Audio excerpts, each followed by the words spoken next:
Hey, how's it going, everyone? This is PD Proudlock, and it is the preview for the game on Tuesday night between Brentford against Newcastle United in the quarter-final of the Carabao Cup, which will be a 5 o'clock kickoff down at the Brentford Community Stadium. We did come off the back of that 1-1 home draw against Fulham on Saturday. Well, yesterday. Shit once again. Shit performance. Shite tactics. Any word to describe that again, honestly. And Brentford, they came off the back of a 3-1 home win against Reading in the Championship. Well, is anyone feeling confident we're going to progress to the semi-final? I've got to say, I just don't think a lot of Newcastle fans are. I've just given hope of this manager now, and a lot of other fans have as well. Honestly, the way he's just setting this team up to play is just so bad. I think the players are just looking at it and just don't want to play for this manager anymore. And I don't blame him, because why is he sending these players out to play this style of football? It's abysmal. It's honestly shocking to watch. It's hard to watch. It's absolutely depressing to watch as well. And Brentford are going to sense a chance on their hands to not knock us out in the quarter-final and them to progress into the semi-final as well. And who can blame them if they think Brentford are going to be the favourites now to progress to the semi-final more than us? Definitely. I mean, like, a lot of fans just don't see where the next win is going to come from now. Definitely not. Because after Brentford, we've got Liverpool away. Oh no, we've got Man City away, on Boxing Day. Then we've got Liverpool at home. And then we've got Leicester at home on New Year. At least two of them games, you would say, are write-offs, definitely. Or you could possibly say all three are write-offs as well. Because we just don't know where the next win's going to come from. The way Steve Bruce is just setting these players out to play. Honestly, I think he will definitely go with a strong lineup, definitely, but it's how he tells their players to go and play. If he tells them to sit back, defend, we're only going to get what's coming to her. Brentford, I know they're a championship side, but honestly, I think any team are capable so far of playing us and absolutely taking us apart. They are, definitely. So, in terms of injury news and players coming back, well, we've got to see what's going to happen with the likes of possibly ASM, Lascelles, Javier Manquillo and Fabian Schär when Bruce gives his press conference, which will be either tomorrow most likely, so we'll just wait and see. But, yeah, if they don't make the game, then it's understandable. Fernandez, I know he went off in the first half, but I think that was due mostly to fatigueness, because he has been one of the players that picked up coronavirus, so I can imagine how draining that must have been on him. So I can think he could feature on Tuesday, because so far, him and Clark are our only two fit centre-backs. The rest of them are missing. So we've just got to wait and see if any ones that are out make the game on Tuesday. I don't know, honestly. We'll just wait and see. Even if we get players back, great, but again, it's just the way we're set up to play. That is the main thing. And who are we coming up against for Brentford? Who plays for Brentford now? Yes, former Newcastle player Ivan Toney. He can certainly find the back of the net for Brentford in the Championship. And you can imagine he would love to get a goal against us or more.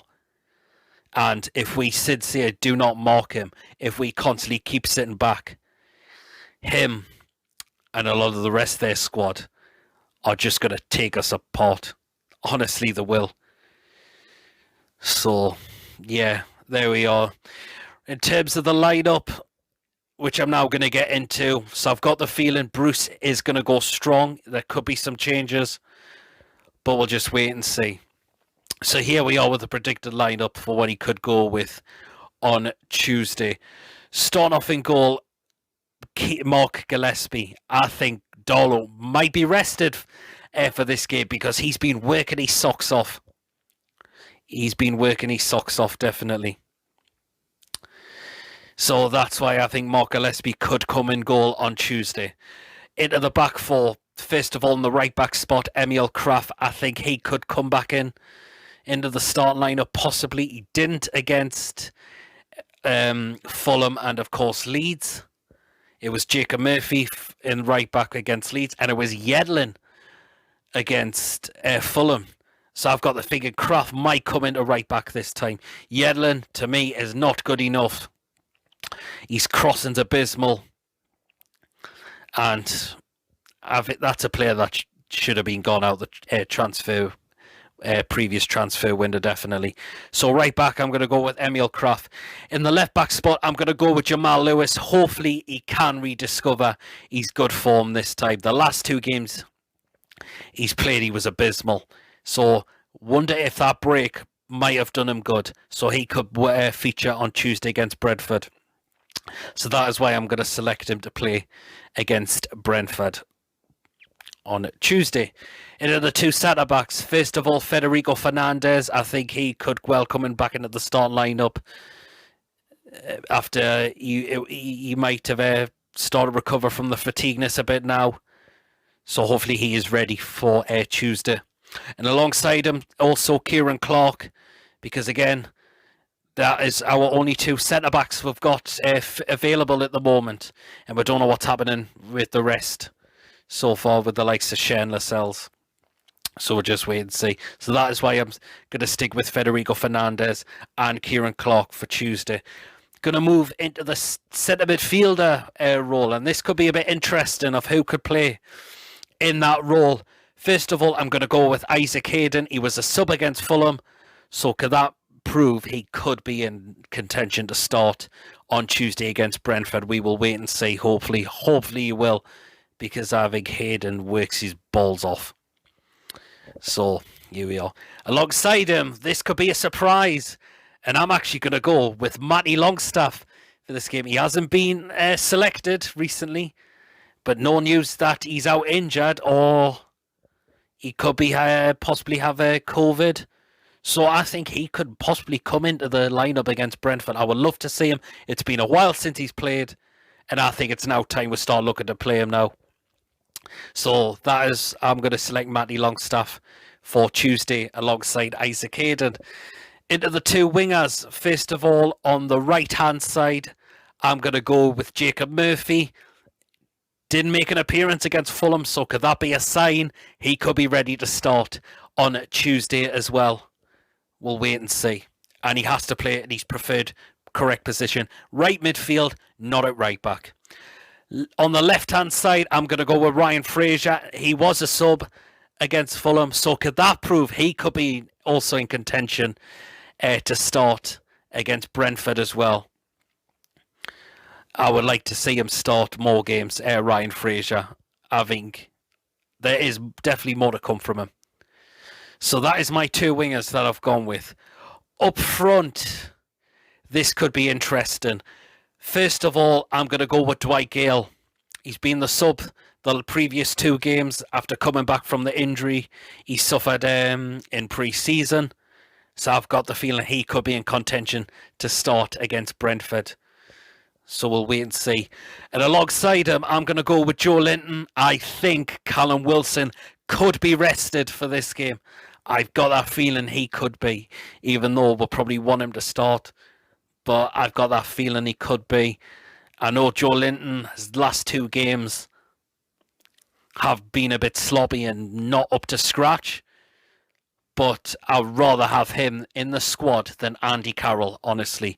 Because to me, Andy Carroll, I've said it, he's done at this club. Even though it's been coming out, he's been frustrated with not getting any appearances lately off the bench. But he's past it. The pace has gone from him. And that's why I don't think he should start games now anymore, Andy Carroll, unfortunately. So that is what I've gone up front of Dwight Gale and Joe Linton. So that is my predicted lineup. I was going to get into the score prediction there straight away. So now here we are into the score prediction. Oh, Jesus Christ, man.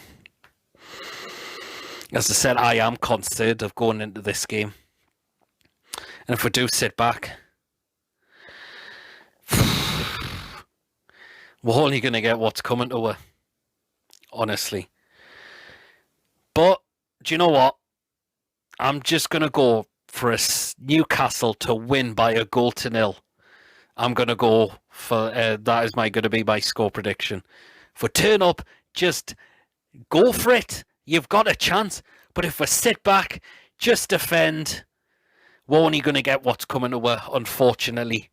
And to me, if we do that and we're out the Carabao, get put out the Carabao Cup, Newcastle fans should be deserved an early Christmas present in that Steve Bruce should be fired as manager from this football club. Because the way he's setting the players up is just, it's awful to watch. But I am going to go for a 1-0 Newcastle United win, praying we can get the semi-final. It's been such a long time since we've done this. Well, we'll just wait and see what happens on Tuesday. So that is my score prediction. Do let me know, as always, of course, how we'll go in the game, your predicted lineup and score prediction will be as well. You know, as always, after the game, I give me quick thoughts and then I do me player ratings video. As always, thank you for watching. Of course, don't forget to give the video a like, a comment. Of course, if you haven't checked me out before, please make sure you do hit the subscribe button. And, of course, to the next 2 videos that come out, catch us all later. Take care of yourselves. And can we get to the semi-final tomorrow? We'll just wait out and find out on Tuesday after the final whistle.